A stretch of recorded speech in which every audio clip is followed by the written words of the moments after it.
ਸਾਰੇ ਭੈਣ ਭਰਾਵਾਂ ਨੂੰ ਜੈ ਮਸੀਹ ਦੀ। ਅੱਜ ਦੇ ਵਚਨ ਦਾ ਮਨਨ ਕਰਨ ਤੋਂ ਪਹਿਲਾਂ ਅਸੀਂ ਪ੍ਰਾਰਥਨਾ ਵਿੱਚ ਜਾਵਾਂਗੇ। ਦਿਆਲੂ ਪ੍ਰਭੂ, ਅਸੀਂ ਤੇਰਾ ਧੰਨਵਾਦ, ਤੇਰੀ ਮਹਿਮਾ, ਤੇਰੀ ਵਡਿਆਈ, ਤੇਰੀ ਸਤਿ ਕਰਦੇ ਹਾਂ। ਤੂੰ ਰਾਜਿਆਂ ਦਾ ਰਾਜਾ ਹੈ, ਪ੍ਰਭੂਆਂ ਦਾ ਪ੍ਰਭੂ, ਸਰਵ ਸ਼ਕਤੀਮਾਨ, ਸਰਵ ਵਿਆਪੀ, ਸਰਵੱਗਿਆ ਪਰਮੇਸ਼ਰ ਹੈ। ਤੂੰ ਸਾਨੂੰ ਕਦੇ ਛੱਡਦਾ ਨਹੀਂ, ਕਦੇ ਤਿਆਗਦਾ ਨਹੀਂ, ਹਮੇਸ਼ਾ ਸਾਡੇ ਨਾਲ ਵਫਾਦਾਰ ਰਹਿੰਦਾ ਹੈ ਅਤੇ ਆਪਣੀ ਭਲਾਈ ਸਾਡੇ ਉੱਤੇ ਪ੍ਰਗਟ ਕਰਦਾ ਹੈ। ਔਰ ਤੇਰੇ ਨਾਮ ਨੂੰ ਅਸੀਂ ਪਰਮੇਸ਼ਰ ਦਾ ਆਦਰ ਮਾਨ ਮਹਿਮਾ ਦਿੰਦੇ ਹਾਂ। ਅੱਜ ਦੇ ਵਚਨ ਨੂੰ ਸਾਨੂੰ ਆਪ ਦੇ ਪਰਮੇਸ਼ਰ ਪਿਤਾ ਆਤਮਾ ਦੇ ਨਾਲ ਸਿੱਖਣ ਅਤੇ ਉਸ ਦੇ ਅਨੁਸਾਰ ਚੱਲਣ ਦੇ ਲਈ ਮਦਦ ਕਰ। ਜੋ ਵੀ ਅਸੀਂ ਵਚਨ ਪੜ੍ਹਨ ਜਾ ਰਹੇ ਹਾਂ, ਇਸ ਦੇ ਵਿੱਚ ਤੇਰੇ ਆਤਮਾ ਸਾਨੂੰ ਆਤਮਿਕਤਾ ਦੇ ਵਿੱਚ ਮਜ਼ਬੂਤ ਹੋ ਕੇ ਸਿੱਧੇ ਤੌਰ 'ਤੇ ਚੱਲਣ ਦੇ ਲਈ ਸਾਡੀ ਮਦਦ ਕਰੇ। ਸਾਰਾ ਆਦਰ ਮਾਨ ਆਪ ਨੂੰ ਦਿੰਦੇ ਹੋਏ ਬੇਨਤੀ ਮਸੀਹ ਯਿਸੂ ਦੇ ਪਵਿੱਤਰ ਤੇ ਸਮਰਥੀ ਨਾਮ 'ਚ ਮੰਗਦੇ ਆਮੀਨ।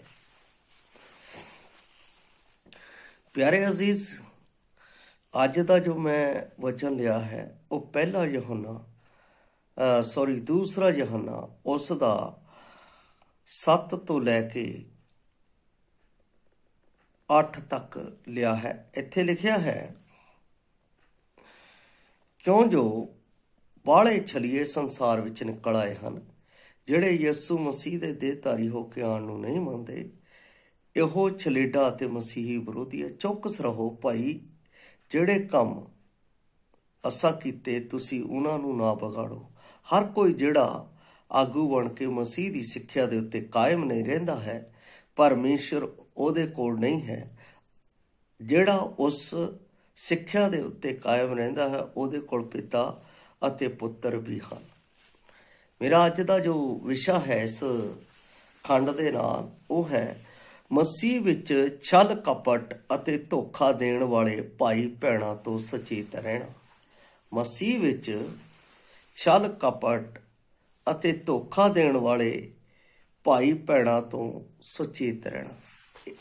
ਮੈਂ ਆਪ ਨੂੰ ਦੱਸਣਾ ਚਾਹੁੰਦਾ ਹਾਂ ਕਿ ਇਹਨਾਂ ਦਿਨਾਂ ਦੇ ਵਿੱਚ ਜਦੋਂ 25 ਦਸੰਬਰ ਲਾਗੇ ਆਉਂਦੀ ਹੈ, ਜਿਹਨੂੰ ਵੱਡਾ ਦਿਨ ਕਿਹਾ ਜਾਂਦਾ ਹੈ, ਕ੍ਰਿਸਮਸ ਕਿਹਾ ਜਾਂਦਾ ਹੈ, ਮਸੀਹੀ ਲੋਕਾਂ ਦੇ ਵਿੱਚ ਇਹਨਾਂ ਦਿਨਾਂ ਦੇ ਵਿੱਚ ਕਈ ਸੁੱਤੇ ਮਸੀਹੀ ਜਾਗਦੇ ਨੇ, ਜਿਨ੍ਹਾਂ ਨੇ ਕਦੇ ਸਾਲ ਭਰ ਦੇ ਵਿੱਚ ਸ਼ਕਲ ਨਹੀਂ ਦੇਖੀ ਹੁੰਦੀ ਹੈ, ਕਲੀਸਿਆ ਦੇ ਵਿੱਚ ਨਹੀਂ ਆਏ ਹੁੰਦੇ ਆ।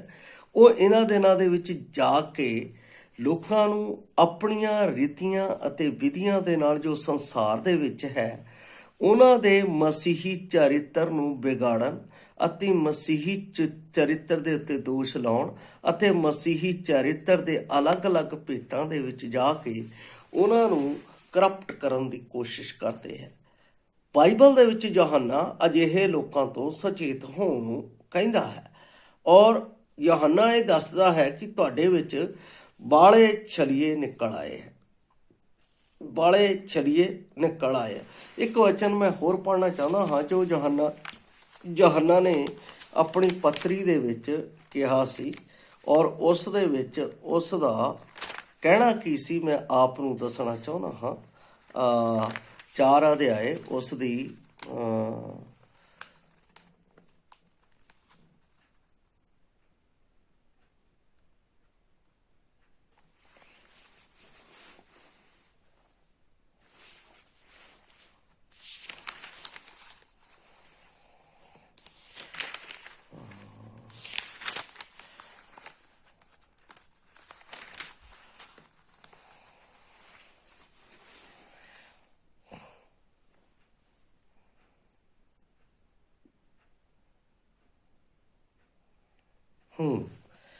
ਸੌਰੀ 2:17 ਹੈ। ਕਹਿੰਦਾ, ਅਤੇ ਸੰਸਾਰ ਨਾਲੇ ਸੰਸਾਰ ਦੀ ਕਾਮਨਾ ਬੀਤਦੀ ਜਾਂਦੀ ਹੈ, ਪਰ ਜਿਹੜਾ ਪਰਮੇਸ਼ਰ ਦੀ ਇੱਛਾ ਉੱਤੇ ਚੱਲਦਾ ਹੈ ਸਦਾ ਕਾਇਮ ਰਹਿੰਦਾ ਹੈ। ਇਹਦਾ ਮਤਲਬ ਜਿਹੜੇ ਮਸੀਹ ਦੇ ਇੱਛਾ ਦੇ ਵਿੱਚ ਚੱਲਦੇ ਆ ਉਹ ਕਾਇਮ ਰਹਿੰਦੇ ਆ, ਉਹ ਕਦੇ ਇਹਨਾਂ ਦਿਨਾਂ ਦੇ ਵਿੱਚ ਡੋਲਦੇ ਨਹੀਂ। ਜਿਸ ਤਰ੍ਹਾਂ ਉਹ ਪੂਰਾ ਸਾਲ ਕਲੀਸਿਆ ਦੇ ਨਾਲ ਵਫਾਦਾਰ ਨਾਲ ਚੱਲਦੇ ਆ, ਉਹਦੇ ਵਚਨ ਦੇ ਪਿੱਛੇ ਚੱਲਦੇ ਆ ਔਰ ਪ੍ਰਾਰਥਨਾ ਕਰਦੇ ਆ, ਸੰਗਤੀ ਵਿੱਚ ਬਣੇ ਰਹਿੰਦੇ ਆ ਅਤੇ ਪ੍ਰਭੂ ਦੇ ਕੰਮਾਂ ਦੇ ਵਿੱਚ ਪ੍ਰਚਾਰ ਕਰਨ ਦੇ ਵਿੱਚ ਔਰ ਖੁਸ਼ਖਬਰੀ ਸੁਣਾਉਣ ਦੇ ਵਿੱਚ, ਭਲਾਈ ਕਰਨ ਦੇ ਵਿੱਚ ਲੱਗੇ ਰਹਿੰਦੇ ਆ। ਉਹ ਇਹਨਾਂ ਗੱਲਾਂ ਦੇ ਵਿੱਚ ਕਦੇ ਵੀ ਭਟਕਦੇ ਨਹੀਂ। ਉਹ ਉਹਨਾਂ ਦੇ ਵਿੱਚ ਕਾਇਮ ਰਹਿੰਦੇ ਆ ਅਤੇ ਉਹਨਾਂ ਦਾ ਵਿਸ਼ਵਾਸ ਮਸੀਹ ਯਿਸੂ ਦੇ ਚਰਿੱਤਰ ਦੇ ਉੱਤੇ ਬਣਿਆ ਰਹਿੰਦਾ ਹੈ। ਇੱਥੇ ਜਦੋਂ ਮੈਂ ਪੜ੍ਹ ਰਿਹਾ ਸਾਂ, ਕਹਿੰਦਾ ਕਿਉਂ ਜੋ ਬਾਹਲੇ ਛਲੀਏ ਸੰਸਾਰ ਵਿੱਚ ਨਿਕਲ ਆਏ ਆ। ਇਹ ਕਦੋਂ ਨਿਕਲਦੇ ਆ? ਜਦੋਂ ਪਤਾ ਹੈ ਕਿ ਆਪਣਾ ਕ੍ਰਿਸਮਸ ਹੈ, ਹਰਸ਼ੋ ਉਲਾਸ ਹੈ, ਆਪਣਾ ਅਸੀਂ ਪੱਬਾਂ 'ਚ ਜਾਵਾਂਗੇ, ਸ਼ਰਾਬਾਂ ਪੀਵਾਂਗੇ, ਇੱਕ ਦੂਸਰੇ ਨੂੰ ਗਿਫਟ ਦੇਵਾਂਗੇ, ਭੰਗੜੇ ਪਾਵਾਂਗੇ। ਇਹ ਉਹ ਲੋਕ ਹੈ ਜਿਹੜੇ ਕਿ ਮਸੀਹਤ ਨੂੰ ਅਤੇ ਮਸੀਹਤ ਦੇ ਅਸਲ ਉਦੇਸ਼ ਤੋਂ ਉਹਨਾਂ ਨੂੰ ਭਟਕਾਉਂਦੇ ਆ। ਅਜਿਹੇ ਲੋਕਾਂ ਤੋਂ ਕਹਿੰਦਾ ਹੈ ਸੁਚੇਤ ਰਹੋ, ਕਿਉਂਕਿ ਮਸੀਹ ਵਿੱਚ ਛਲ ਕਪਟ ਅਤੇ ਧੋਖਾ ਦੇਣ ਵਾਲੇ ਭਾਈ ਭੈਣ ਉੱਠਣਗੇ ਅਤੇ ਉਹਨਾਂ ਨੂੰ ਵੀ ਅਹੇਰ ਕਰ ਲੈਣਗੇ। ਚਲੋ ਕੁਛ ਨਹੀਂ ਹੁੰਦਾ, ਕੋਈ ਨਹੀਂ, ਇੱਕ ਦਿਨ ਹੈ, ਇੱਕ ਦਿਨ 'ਚ ਕੀ ਹੋ ਜਾਣਾ। ਮੈਂ ਕਹਿੰਦਾ ਹਾਂ ਪੂਰੀ ਇੱਕ ਚਿੱਟੀ ਚਾਦਰ ਲੈ ਲਓ, ਉਹਦੇ ਵਿੱਚ ਇੱਕ ਦਾਗ ਲਾ ਦਿਓ ਤਾਂ ਲੋਕਾਂ ਨੂੰ ਕਹੋ ਇੱਥੇ ਤੁਹਾਨੂੰ ਆਪਣਾ ਕੀ ਲੱਗਦਾ ਹੈ ਇਸ ਚਿੱਟੀ ਚਾਦਰ। ਉਹ ਪੂਰੀ ਚਿੱਟੀ ਚਾਦਰ ਨਹੀਂ ਦੇਖਣਗੇ, ਉਹਦੇ ਵਿੱਚ ਇੱਕ ਕਾਲਾ ਦਾਗ ਜਿਹੜਾ ਲੱਗ ਗਿਆ ਹੈ ਨਾ, ਉਹਨੂੰ ਬਾਰ-ਬਾਰ ਦੇਖਣਗੇ ਅਤੇ ਕਹਿਣਗੇ ਨਹੀਂ ਇੱਥੇ ਇੱਕ ਦਾਗ ਹੈਗਾ, ਇਹਨੂੰ ਹਟਾ ਦਿਓ, ਇਹ ਚੰਗੀ ਨਹੀਂ, ਕੋਈ ਸਾਫ਼ ਚਾਦਰ ਲੈ ਕੇ ਆਓ। ਇਹਦਾ ਮਤਲਬ ਕੀ ਹੈ? ਜਿਹੜਾ ਇੱਕ ਦਾਗ ਜ਼ਿੰਦਗੀ ਦਾ ਆਪਣਾ ਸਾਡੇ ਵਿੱਚ ਲੱਗ ਜਾਂਦਾ, ਉਹ ਪਾਪ ਨੂੰ ਬਾਰ-ਬਾਰ ਦਰਸਾਉਂਦਾ ਰਹਿੰਦਾ ਹੈ ਅਤੇ ਅਸੀਂ ਉਸ ਪਾਪ ਦੇ ਵਿੱਚ ਆਪਣੇ ਆਪ ਦੇ ਵਿੱਚ ਘੁਲ-ਘੁਲ ਕੇ ਮਰਦੇ ਰਹਿੰਦੇ ਹਾਂ। ਇਸ ਤੋਂ ਪਹਿਲਾਂ ਕਿ ਸਾਡੇ ਜੀਵਨ ਨੂੰ ਕੋਈ ਅਹੇਰ ਕਰੇ, ਇਸ ਤੋਂ ਪਹਿਲਾਂ ਕਿ ਸਾਡੇ ਜੀਵਨ ਨੂੰ ਕੋਈ ਨਸ਼ਟ ਕਰੇ, ਸਾਨੂੰ ਸੁਚੇਤ ਹੋਣ ਦੀ ਲੋੜ ਹੈ। ਯਹੋਨਾ ਚੇਤਾਵਨੀ ਦਿੰਦਾ ਹੈ ਕਿ ਬਹੁਤ ਸਾਰੇ ਛਲੀਏ ਅਤੇ ਝੂਠੇ ਉਪਦੇਸ਼ਕ ਪਰਮੇਸ਼ਰ ਦੇ ਵਚਨ ਅਤੇ ਸੰਦੇਸ਼ ਨੂੰ ਵਿਗਾੜਨ ਅਰਥਾਤ ਉਸ ਨੂੰ ਬਦਲ ਰਹੇ ਹਨ। ਇਹਦਾ ਮਤਲਬ ਹੈ ਇਹ ਕੰਟੀਨਿਊ ਟੈਂਸ ਜਾ ਰਿਹਾ ਹੈ। ਕੰਟੀਨਿਊ ਟੈਂਸ ਦਾ ਮਤਲਬ ਪ੍ਰੈਜ਼ੈਂਟ ਦੇ ਵਿੱਚ ਜਾ ਰਿਹਾ ਹੈ। ਲੋਕਾਂ ਨੇ ਆਪਣਾ ਮਸੀਹ ਦੇ ਇਸ ਸਮੇਂ ਦੇ ਵਿੱਚ ਉਹਨਾਂ ਨੇ ਆਪਣਾ ਪੂਰਾ ਸਾਲ ਭਰ ਕੁਛ ਨਾ ਕੀਤਾ ਹੋਵੇ, ਇਹਨਾਂ ਦਿਨਾਂ ਦੇ ਵਿੱਚ ਉਹ ਕਰਨ ਦੇ ਲਈ ਉੱਠ ਖੜੇ ਹੁੰਦੇ ਆ, ਕਿਉਂਕਿ ਇਸ ਸੰਸਾਰ ਦਾ ਈਸ਼ਵਰ ਜਾਣਦਾ ਹੈ ਕਿ ਇਹਨਾਂ ਨੂੰ ਅਗਰ ਮੁਕਤੀ ਤੋਂ ਜਗਾ ਦਿੱਤਾ ਤਾਂ ਇਹ ਪਰਮੇਸ਼ਵਰ ਦੇ ਨਾਲ ਆਪਣੇ ਆਪ ਨੂੰ ਪੂਰਨ ਸੁੰਦਰਤਾ ਦੇ ਵਿੱਚ ਅੱਗੇ ਉਤਰ ਜਾਣਗੇ। ਇਹਨਾਂ ਨੂੰ ਉਸੇ ਜਗ੍ਹਾ ਦੇ ਉੱਤੇ ਟਿਕਾ ਕੇ ਰੱਖੋ। ਉਹ ਕੀ ਕਰਦੇ ਆ? ਝਾਕੀਆਂ ਕੱਢਦੇ ਆ, ਝਾਕੀਆਂ। ਮੈਂ ਤਾਂ ਇਹ ਸਮਝਦਾ ਹਾਂ ਪੂਰੀ ਬਾਈਬਲ ਦੇ ਵਿੱਚ ਹੀ ਕੋਈ ਵੀ ਇਸ ਤਰ੍ਹਾਂ ਦੀ ਝਾਕੀ ਦਾ ਕੋਈ ਜ਼ਿਕਰ ਨਹੀਂ ਕੀਤਾ ਹੈ ਜਿੱਥੇ ਪਰਮੇਸ਼ਰ ਨੇ ਕਿਹਾ, ਪ੍ਰਭੂ ਯਿਸੂ ਮਸੀਹ ਨੇ ਕਿਹਾ ਕਿ ਤੁਸੀਂ ਮੇਰੇ ਲਈ ਇਹ ਕੰਮ ਕਰੋ।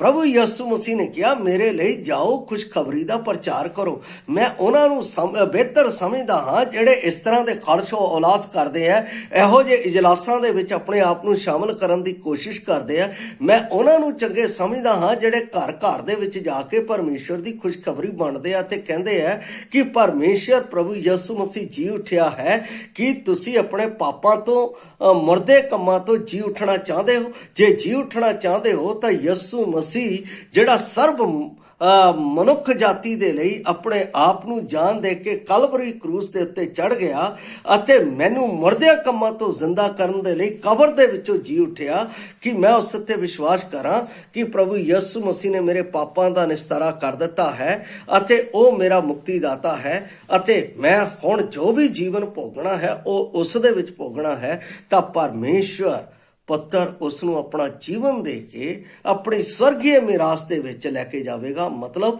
ਸਵਰਗੀ ਧਾਮ ਦੇ ਵਿੱਚ ਲੈ ਕੇ ਜਾਵੇਗਾ ਜਿੱਥੇ ਸ਼ਾਂਤੀ ਅਤੇ ਅਮਨ ਅਤੇ ਚੈਨ ਹੈ।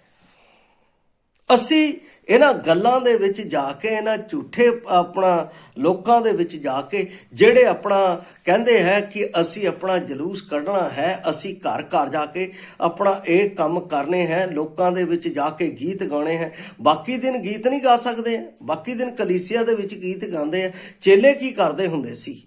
ਚੇਲਿਆਂ ਦਾ ਕੀ ਕੰਮ ਹੁੰਦਾ ਸੀ? ਅੱਜ ਦੇ ਸਮੇਂ ਦੇ ਵਿੱਚ ਅਸੀਂ ਆਪਣੇ ਟ੍ਰੈਂਡ ਨੂੰ ਬਦਲ ਦਿੱਤਾ ਹੈ। ਪੌਲਸ ਦਾ ਰਸੂਲ ਤਿਮੋਥੀਅਸ ਦੇ ਵਿੱਚ ਅਜਿਹੇ ਲੋਕਾਂ ਨੂੰ ਕੀ ਕਹਿੰਦਾ ਹੈ, ਮੈਂ ਉਹ ਵੀ ਆਪਣਾ ਆਪ ਦੇ ਲਈ ਪੜ੍ਹ ਰਿਹਾ ਹਾਂ। ਪਹਿਲਾ ਤਿਮੋਥੀਅਸ 6 ਅਧਿਆਏ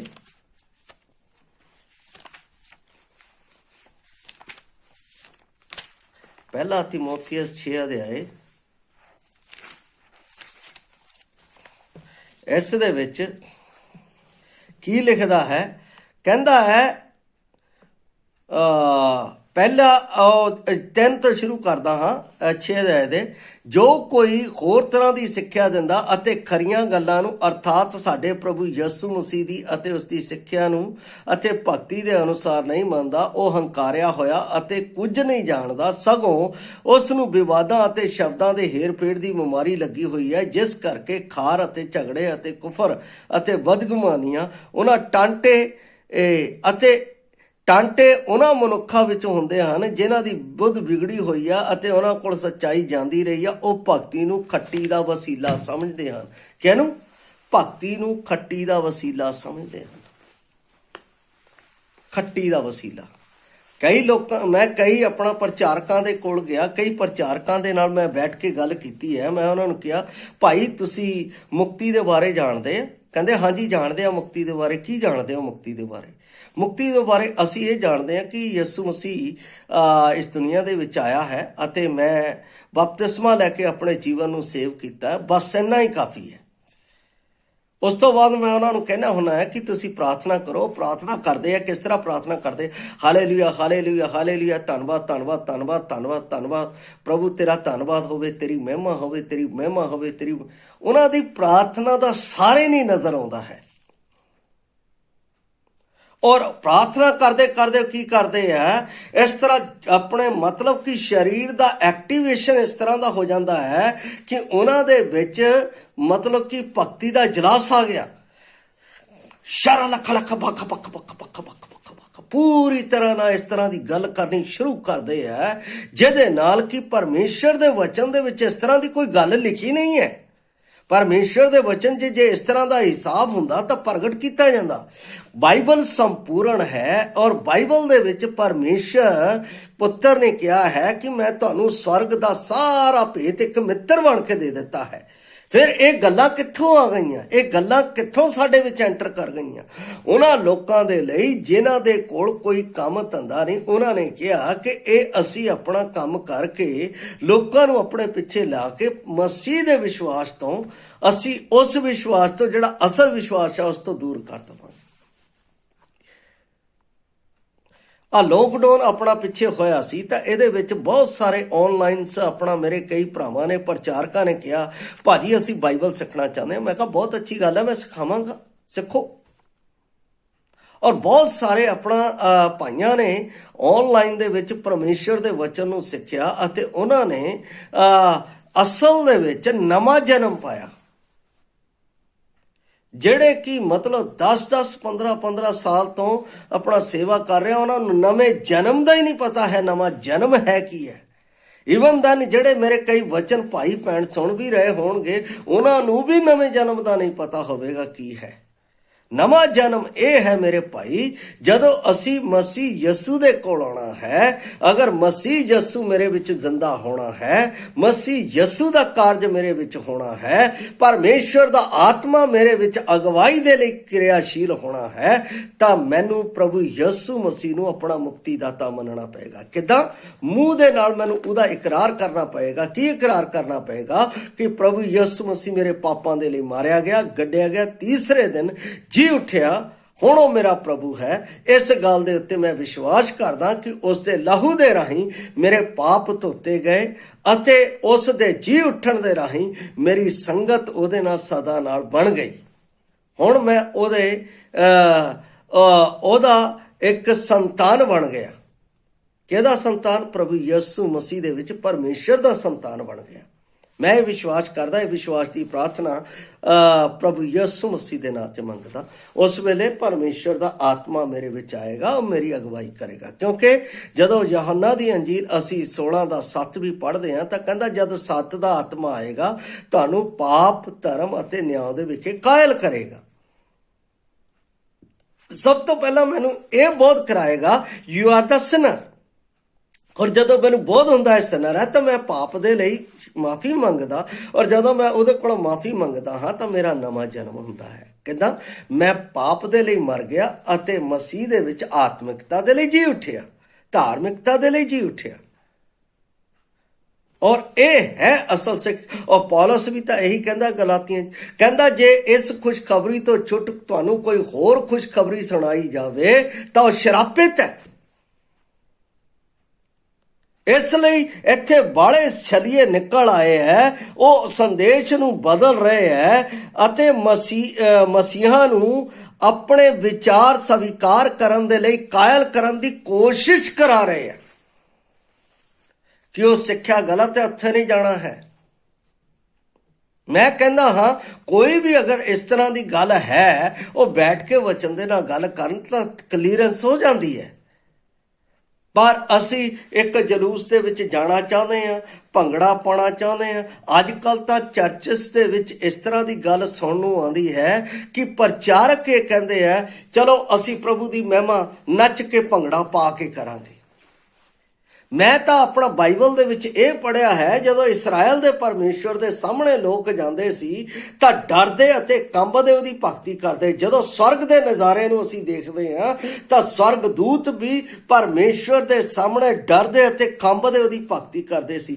ਬਾਈਬਲ ਦੇ ਵਿੱਚ ਪੌਲਸ ਰਸੂਲ ਜਦੋਂ ਅਸੀਂ ਦੂਸਰਾ ਤਿਮੋਥੀਅਸ ਪੜ੍ਹਦੇ ਹਾਂ ਤਾਂ ਉਸ ਦੇ 3 ਅਧਿਆਏ ਦੇ ਵਿੱਚ ਕਹਿੰਦਾ, ਭਗਤੀ ਦਾ ਭੇਤ ਨਿਸੰਗ ਗੰਭੀਰ ਹੈ।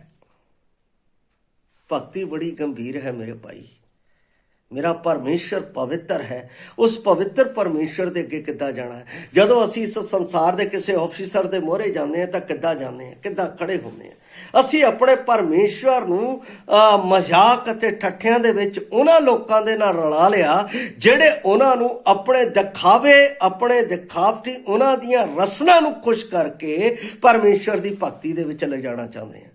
ਬਾਈਬਲ ਦੱਸਦੀ ਆ ਉਹ ਕੋਈ ਪ੍ਰਤੀਫਲ ਪਰਮੇਸ਼ਰ ਕੋਲ ਨਹੀਂ ਪਾਉਣਗੇ। ਕਾਰਨ ਉਹਦਾ ਮੈਂ ਆਪ ਨੂੰ ਇਹ ਵੀ ਦੱਸ ਦਿੰਦਾ ਹਾਂ, ਕਿਉਂਕਿ ਅਜਿਹੇ ਭਗਤੀ ਕਰਨ ਵਾਲਿਆਂ ਦਾ ਹਸ਼ਰ ਪਰਮੇਸ਼ਰ ਦਾ ਵਚਨ ਕੀ ਦੱਸਦਾ ਹੈ। ਮੇਰੇ ਨਾਲ ਜਦੋਂ ਅਸੀਂ ਮਤੀ ਦੀ ਅੰਜੀਲ 7 ਅਧਿਆਏ ਉਸ ਦੀ 21 ਤੋਂ 23 ਪੜ੍ਹਦੇ ਹਾਂ ਤਾਂ ਉਹ ਕੀ ਕਹਿੰਦਾ ਹੈ? ਕਹਿੰਦਾ ਹੈ, ਨਾ ਹਰੇਕ ਜਿਹੜਾ ਮੈਨੂੰ ਪ੍ਰਭੂ ਪ੍ਰਭੂ ਕਹਿੰਦਾ ਹੈ ਸਵਰਗ ਦੇ ਰਾਜ ਵਿੱਚ ਵੜੇਗਾ। ਬਹੁਤ ਸਾਰੇ ਲੋਕ ਇਸ ਵੇਲੇ ਪ੍ਰਭੂ ਤੂੰ ਜੀਠਿਆ, ਪ੍ਰਭੂ ਤੂੰ ਚਰਨੀ ਦਾ ਮਾਲਕ, ਬਹੁਤ ਸਾਰੇ ਲੋਕ ਕਰਨਗੇ ਇਸ ਵੇਲੇ ਔਰ ਬੜੀ ਭਗਤੀ ਦਿਖਾਉਣਗੇ। ਅਜਿਹੇ ਛਲ ਕਪਟ ਕਰਨ ਵਾਲੇ ਮਸੀਹੀ ਭਰਾਵਾਂ ਤੋਂ ਮੇਰੇ ਭਰਾਵੋ ਸਚੇਤ ਰਹਿਣਾ। ਉਹ ਤੁਹਾਡੀ ਭਗਤੀ ਦੇ ਉੱਤੇ ਦਾਗ ਲਾ ਦੇਣਗੇ। ਤੁਸੀਂ ਜੋ ਹੁਣ ਤੱਕ ਮਸੀਹ ਦੇ ਵਿੱਚ ਮਿਹਨਤ ਕਰਕੇ ਚੱਲਿਓ, ਤੁਹਾਡੀ ਮਿਹਨਤ ਨੂੰ ਖਰਾਬ ਕਰ ਦੇਣਗੇ। ਬਾਈਬਲ ਦੇ ਅਨੁਸਾਰ ਜੋ ਨਿਯਮ ਲਿਖਿਆ ਹੈ, ਜੇ ਅਸੀਂ ਉਸ ਨਿਯਮ ਦੇ ਵਿੱਚੋਂ ਇੱਕ ਚੋਂ, ਮੈਂ ਇਹ ਸਮਝਦਾ ਹਾਂ ਜਦ ਮੂਸਾ ਵਰਗੇ ਇਦਾਂ ਦੇ ਭਗਤ ਨੂੰ ਜਿਹਨੇ ਇੱਕ ਵਾਰ ਗਲਤੀ ਕਰ ਦਿੱਤੀ ਮੁੜ ਕੇ ਉਸ ਜਗ੍ਹਾ ਦੇ ਉੱਤੇ ਵੜਨ ਨਹੀਂ ਦਿੱਤਾ, ਤਾਂ ਮੈਨੂੰ ਅਤੇ ਆਪ ਨੂੰ ਕਿੱਦਾਂ ਵੜਨ ਦੇਵੇਗਾ? ਬਾਈਬਲ ਦੇ ਵਿੱਚ ਜੇ ਅਸੀਂ ਸਿੱਖਿਆ ਦੇ ਆਧਾਰ ਤੇ ਦੇਖੀਏ ਤਾਂ ਹਨਨਿਆ ਸਫੀਰਾ ਨੇ ਕਲੀਸਿਆ ਦੇ ਵਿੱਚ ਗਲਤ ਤਰੀਕੇ ਦੇ ਨਾਲ ਐਂਟਰੀ ਕਰਨ ਦੀ ਕੋਸ਼ਿਸ਼ ਕੀਤੀ। ਪਤਰਸ ਨੂੰ ਪਰਮੇਸ਼ਵਰ ਦੇ ਆਤਮਾ ਨੇ ਦੱਸ ਦਿੱਤਾ ਕਿ ਇਸ ਨੇ ਕਲੀਸਿਆ ਦੇ ਨਾਲ ਛਲ ਕੀਤਾ ਹੈ, ਤਾਂ ਉਸੇ ਵੇਲੇ ਉਹਨਾਂ ਨੂੰ ਪੁੱਛਿਆ ਗਿਆ, ਉਹਨਾਂ ਨੇ ਝੂਠ ਬੋਲਿਆ ਤਾਂ ਉਸੇ ਵੇਲੇ ਉਹ ਮਰ ਗਏ। ਇਹਦਾ ਮਤਲਬ ਜਦੋਂ ਅਸੀਂ ਪਰਮੇਸ਼ਵਰ ਦੇ ਵਚਨ ਦੀ ਸਿੱਖਿਆ ਤੋਂ ਅਲੱਗ ਹੋ ਜਾਂਦੇ ਹਾਂ, ਜਦੋਂ ਅਸੀਂ ਪਰਮੇਸ਼ਵਰ ਦੀ ਸਿੱਖਿਆ ਦੇ ਨਾਲ ਸੰਸਾਰ ਦੇ ਵਿੱਚ ਸਮਝੌਤਾ ਕਰ ਲੈਂਦੇ ਹਾਂ, ਤਾਂ ਮੇਰੇ ਭਰਾ ਅਸੀਂ ਮਰ ਗਏ, ਅਸੀਂ ਜਿਉਂਦੇ ਨਹੀਂ। ਸਾਨੂੰ ਪਰਮੇਸ਼ਵਰ ਨੇ ਜੀਵੰਤ ਕੀਤਾ ਸਵਰਗ ਦੇ ਲਈ। ਮਸੀਹ ਯਸੂ ਦੇ ਵਿੱਚ ਉਹਨੇ ਜੋ ਬਲੀਦਾਨ ਦਿੱਤਾ, ਉਸ ਬਲੀਦਾਨ ਨੂੰ ਅਸੀਂ ਥੰਮੀ ਰੱਖਣਾ ਹੈ ਜਦ ਤੱਕ ਉਹ ਨਾ ਆਵੇ। ਉਸ ਪਵਿੱਤਰੀਕਰਨ ਨੂੰ ਥੰਮ ਕੇ ਰੱਖਣਾ ਹੈ ਜਿਹੜਾ ਉਸ ਨੇ ਆਪਣੇ ਪੁੱਤਰ ਦੇ ਰਾਹੀਂ ਮੈਨੂੰ ਦਿੱਤਾ ਹੈ, ਔਰ ਉਸ ਦੇ ਵਿੱਚ ਦਿਨ ਪ੍ਰਤੀ ਦਿਨ ਵਚਨ ਦੇ ਅਨੁਸਾਰ ਅਸੀਂ ਭੱਜਦੇ ਅਤੇ ਚੱਲਦੇ ਜਾਣਾ ਹੈ ਜਦ ਤੱਕ ਉਹ ਨਹੀਂ ਆ ਜਾਂਦਾ। ਇਸ ਲਈ ਇੱਥੇ ਪਰਮੇਸ਼ਵਰ ਦਾ ਦਾਸ ਕਹਿੰਦਾ ਹੈ ਕਿ ਹਰੇਕ ਜਿਹੜੇ ਮੈਨੂੰ ਪ੍ਰਭੂ ਪ੍ਰਭੂ ਕਹਿੰਦਾ ਸਵਰਗ ਦੇ ਰਾਜ ਵਿੱਚ ਨਾ ਵੜੇਗਾ, ਬਲਕਣ ਉਹ ਮੇਰੇ ਸਵਰਗੀ ਉਹ ਬੜੇਗਾ ਜਿਹੜਾ ਸਵਰਗੀ ਪਿਤਾ ਦੀ ਮਰਜ਼ੀ ਤੇ ਚੱਲਦਾ ਹੈ। ਉਸ ਦਿਨ ਅਨੇਕ ਮੈਨੂੰ ਆਖਣਗੇ, ਹੇ ਪ੍ਰਭੂ ਕਿ ਅਸੀਂ ਤੇਰਾ ਨਾਮ ਲੈ ਕੇ ਅਗੰਬਾਕ ਨਹੀਂ ਕੀਤੇ, ਤੇਰਾ ਨਾਮ ਲੈ ਕੇ ਭੂਤ ਨਹੀਂ ਕੱਢੇ, ਤੇਰਾ ਨਾਮ ਲੈ ਕੇ ਬਹੁਤੀਆਂ ਕਰਾਮਾਤਾਂ ਨਹੀਂ ਕੀਤੀਆਂ। ਇਹ ਅਜਿਹੇ ਮਸੀਹੀ ਲੋਕਾਂ ਦੇ ਕਾਰਨ ਹੋਏਗਾ ਜਿਨ੍ਹਾਂ ਦਾ ਛਲੇਡੇ ਦਾ ਮਤਲਬ ਕੀ ਹੈ? ਸਾਡੇ ਪੰਜਾਬ ਦੇ ਵਿੱਚ ਜਾਂ ਸਾਡੇ ਹੋਰ ਆਪਣਾ ਉੱਤਰ ਭਾਰਤ ਦੇ ਵਿੱਚ ਸਲੇਡੇ ਦੇ ਬਾਰੇ ਬੜੀ ਗੱਲ ਕੀਤੀ ਜਾਂਦੀ ਹੈ। ਸਲੇਡੇ ਦਾ ਮਤਲਬ ਹੈ ਰੂਪ ਬਦਲਣਾ, ਬਹਿਰੂਪੀਆ। क्रिसमस आ गई साडे नाल रल गए, किसी होर पर्व आ गया उन्हां नाल रल गए, जे कोई होर आ गया तो उन्हां नाल रल गए। हाँ जै मसीह दी जी, वो आके सानू इदां भी कहते हैं जै मसीह दी, और असी भी जै मसीह दी कह दिंदे। जै मसीह दी कहना माड़ा नहीं। कईयां नूं तां ये नहीं पता हैगा जै मसीह का मतलब की है। जयवंत मसीह जिहने मौत ते फतेह पाई, जिहदे बारे पहला करंथियां 15 अध्याय उसदी 57 आयत दे विच लिखिया है, असी परमेश्वर दे वचन दे अनुसार अपने जीवन नूं बतीत करदियां जाना है। इहो ਜਿਹੇ लोकां तो सावधान रहना है। उन्हां दी झूठी सिक्ख्या यसू मसीह दी शख्सियत दे नाल संबंधित हुंदी है, लोग समझदे नहीं है उन्हां दी झूठी सिक्ख्या। हाँ वो कहते हैं प्रभु यसू मसीह मुर्दियां विचों जी उठिया, प्रभु यसू मसीह इस दुनिया दे विच पापां तो बचाउण दे लई आया, पर काम किदां दे करदे आ संसार वाले। संसार भी जलूस कढ़दा, असीं भी जलूस कढ़ीए। संसार भी फेरियां पाउंदा, असीं भी फेरियां पाईए। असीं भी उन्हां नाल अपना दिन रात करिए।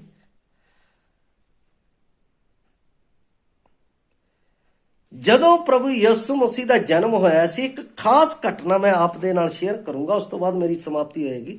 जदों यसू मसीह का जन्म होना सी तां मैं की देख रहा सी कि 3 मयूसी, मतलब जोशी तो बहुत सीगे अपना इस चीज़ दे विच खोज दे विच, लेकिन उत्थे 3 खास लिखे आ। वो मतलब कि एक स्टार दी खोज करदे करदे उहदे पिछे जा रहे सी। मेरा कहण दा भाव की है, वो सच्चाई दी खोज विच सी। उन्होंने सच्चाई की भाल की, राजे दे कोल जाके पूछया, राजे ने अपना उन्होंने दस्या, उन्हें भी उन्होंने नाल छल कपट करन दी, परमेश्वर ने दसता उहदे कोल ना जाओ, तुसीं दूसरे रास्ते ते होके चले जाओ। उन्होंने उस मसीहा नूं देखिया, उत्थे जाके भेंट चढ़ाई ते चले गए। उत्थे जाके उन्होंने भंगड़े नहीं पाए, हर्ष उल्लास नहीं कीता, उत्थे देख के उहदे सिजदा कीता, उहदी भगती कीती। ते असीं की कर रहे? साडे जीवन दे विच यसू मसीह का जन्म होया है कि असी वो भेंट दे रहे, भगती कर रहे? नहीं, असी गलत सिक्ख्या दे पिछे लग के, असी गलत सिक्ख्या का उच्चारण करके अज असी ये कर रहे। असी सेंटा क्लॉज दीयां टोपियां ला रहे हैं, असी सेंटा क्लॉज के कपड़े पा रहे हैं। बाइबल दे विच तां नहीं है मेरे प्यारे अजीज। इस संसार की सिक्ख्या है, संसार दे विच सानू भटकाउण दे लई। बराए मेहरबानी इस तरह का कोई काम ना करियो जिस दे नाल तुसी उन्हां भरावां दे नाल अपने जीवन दे विच एक अजिहा संसार का दाग ला लियो जिस दे विच तुसी मगरों पछतांदे रहोगे। कहंदा ओ यसू दे परमेश्वर पुत्र होण अते उसदे कुवारी तो पैदा होण तो इनकार करदे आ। इदां दे लोग भी हैगे, इदां दे कलीसिया दे विच भी हैगे। और लिखिया है वो उसके बलिदान का इनकार करते, यहूदी तो अज भी करते। वो कहते मसीहा आने वाला, हजे भी उसकी उड़ीक दे विच है। सानू सचेत होने की लोड़ है, सानू सावधान होने की लोड़ है। बाइबल दसदी है, बाइबल कहती है कि सानू सच्चे परमेश्वर दे सदीपक जीवन होने तो सानू उसदे पिछे चलते रहना है अते झूठे उपदेशकां ते उन्हां दी सिक्ख्या तो अपने आप नूं बचा के रखना है। मसीह दी जिहड़ा संसार दे नाल चलदा है, उस संसार दे विच रह के वो मसीह दी सिक्ख्या उत्ते कायम नहीं रहिंदा। वचन साफ रीत मसीह दे ओ जिहड़े मसीह दे मूल प्रकाश अते रसूलां अर्थात ओ जिन्हां ने उन्हां दे लई मेहनत कीती है, निजी तौर ते उन्हां नूं घरां घरां दे विच जाके सिक्ख्या दित्ती है, जे उन्हां दे उत्ते ओ टिके नहीं रहिंदे है। बाइबल दे विच की लिखिया, हाय उन्हां उत्ते जिहड़े परमेश्वर दे वचन नूं जिहड़े अनमोल मोतियां दी तरह है पैरां थल्ले रद दिंदे, ਉਹ उस भयानक दूसरी मौत की अग दे भागीदार होणगे।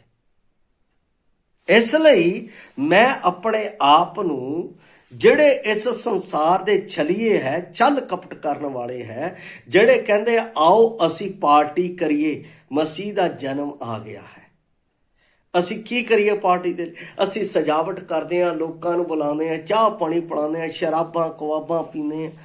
ਇਹ ਮਸੀਹਤ ਦਾ ਜਨਮ ਨਹੀਂ। ਮਸੀਹਤ ਦਾ ਜਨਮ ਮੇਰੇ ਵਿੱਚ ਜਦੋਂ ਮੈਂ ਪਾਪਾ ਤੋਂ ਮਾਫੀ ਮੰਗ ਲਈ ਆ ਹੋ ਗਿਆ। ਇਹੀ ਸੰਦੇਸ਼ ਮੈਂ ਦੂਸਰਿਆਂ ਨੂੰ ਦੇਣਾ ਹੈ। ਮੇਰੇ ਲਈ ਅੱਜ ਇਹ ਕ੍ਰਾਈਸਟ ਮਾਸ ਨਹੀਂ ਹੈ, ਮੇਰੇ ਲਈ ਕ੍ਰਾਈਸਟ ਮਾਸ ਹੋ ਗਿਆ ਹੈ। ਮੇਰੇ ਲਈ ਹੁਣ ਕੀ ਹੈ? ਮਸੀਹ ਦੇ ਵਿੱਚ ਜਿਉਣਾ, ਜਿਹਦੇ ਬਾਰੇ ਮੈਂ ਪਹਿਲਾਂ ਬੋਲ ਚੁੱਕਾ ਹਾਂ, ਜਿਹਦੇ ਲਈ ਪੌਲਸ ਕਹਿੰਦਾ ਹੈ ਮੇਰੇ ਲਈ ਮਸੀਹ ਜਿਉਣਾ ਅਤੇ ਮਰਨਾ ਲਾਭ ਹੈ, ਮੈਨੂੰ ਉਹਦੇ ਨਾਲ ਚੱਲਣਾ ਹੈ। ਜੇ ਮੈਂ ਅੱਜ ਵੀ ਇਸ ਗੱਲ ਦੇ ਉੱਤੇ ਨਹੀਂ ਪਛਾਣਿਆ, ਜਿਹੜੇ ਮਸੀਹੀ ਬੜੇ ਪਿਆਰ ਦੇ ਨਾਲ ਛਲ ਕਪਟ ਨਾਲ ਤੁਹਾਡੇ ਘਰ ਦੇ ਵਿੱਚ ਆਣਗੇ, ਹਾਂਜੀ ਭਾਜੀ ਜੈ ਮਸੀਹ ਦੀ, ਭੈਣ ਜੀ ਜੈ ਮਸੀਹ ਦੀ, ਹਾਂ ਬੜਾ ਦਿਨ ਆ ਗਿਆ, ਕੀ ਪ੍ਰੋਗਰਾਮ ਹੈ ਫਿਰ? ਇਸ ਤਰੀਕੇ ਦੇ ਅਜਿਹੇ ਲੋਕਾਂ ਦੇ ਛਲ ਤੋਂ ਆਪਣੇ ਆਪ ਨੂੰ ਬਚਾਉਣਾ ਹੈ। ਬਲਕਿ ਅਸੀਂ ਕੀ ਕਰਨਾ ਹੈ? ਆਪਣੇ ਘਰ ਦੇ ਵਿੱਚ ਮੀਟਿੰਗ ਰੱਖਣੀ ਹੈ। ਜੇ ਤੁਹਾਡੇ ਯਾਰ ਦੋਸਤ ਹੈ, ਤੁਹਾਡੇ ਸੱਜਣ ਮਿੱਤਰ ਹੈ, ਆਪਣੇ ਘਰ ਦੇ ਵਿੱਚ ਮੀਟਿੰਗ ਰੱਖੋ, ਆਪਣੇ ਘਰਾਂ ਦੇ ਵਿੱਚ ਉਹਨਾਂ ਨੂੰ ਬੁਲਾਓ, ਆਪਣੇ ਪਾਸਵਾਨ, ਆਪਣੇ ਐਲਡਰਸ ਨੂੰ ਆਪਣਾ ਦੱਸੋ, ਉਹਨਾਂ ਦੇ ਨਾਲ ਬੁਲਾ ਕੇ ਉਹਨਾਂ ਨੂੰ ਖੁਸ਼ਖਬਰੀ ਦਾ ਸੰਦੇਸ਼ ਦਿਓ। ਉਹਨਾਂ ਨੂੰ ਦੱਸੋ ਕਿ ਮਸੀਹ ਇਸ ਦੁਨੀਆ ਦੇ ਵਿੱਚ ਕਿਉਂ ਆਇਆ, ਮਸੀਹ ਦਾ ਆਉਣ ਦਾ ਆਦੇਸ਼ ਕੀ ਸੀ, ਮਸੀਹ ਅੱਜ ਤੁਹਾਡੇ ਲਈ ਕੀ ਕਰ ਰਿਹਾ ਹੈ, ਮਸੀਹ ਅੱਜ ਤੁਹਾਡੀ ਮਦਦ ਕਿਸ ਤਰ੍ਹਾਂ ਕਰ ਰਿਹਾ ਹੈ, ਮਸੀਹ ਤੁਹਾਡੇ ਵਿੱਚ ਕਿਸ ਤਰ੍ਹਾਂ ਕਿਰਿਆਸ਼ੀਲ ਹੈ, ਮਸੀਹ ਕਿਸ ਤਰ੍ਹਾਂ ਤੁਹਾਨੂੰ ਆਪਣਾ ਜੀਵੰਤ ਕਰਕੇ ਆਪਣੇ ਵਿੱਚ ਲੈ ਕੇ ਚੱਲੇਗਾ। ਇਹ ਸਭ ਗੱਲਾਂ ਤੁਹਾਨੂੰ ਦੱਸਣਗੇ। ਤਦ ਤੁਹਾਡੇ ਜੀਵਨ ਦੇ ਵਿੱਚ ਮਸੀਹ ਦੇ ਖੁਸ਼ਖਬਰੀ ਦਾ ਕਾਰਜ ਉਸ ਦੇ ਜਨਮ ਦੇ ਨਾਲ ਪੂਰਾ ਹੋ ਜਾਏਗਾ। ਉਸ ਦੇ ਉਦੇਸ਼ ਨੂੰ ਪੂਰਾ ਕਰ ਦੇਵਾਂਗੇ, ਕਿਉਂਕਿ ਪ੍ਰਭੂ ਨੇ ਕਿਹਾ ਜਾਓ ਜਾ ਕੇ ਸਰਬੱਤ ਸ੍ਰਿਸ਼ਟੀ ਦੇ ਵਿੱਚ ਮੇਰੀ ਖੁਸ਼ਖਬਰੀ ਦਾ ਪ੍ਰਚਾਰ। ਅਸੀਂ ਫਿਰ ਉਹ ਕਰਾਂਗੇ।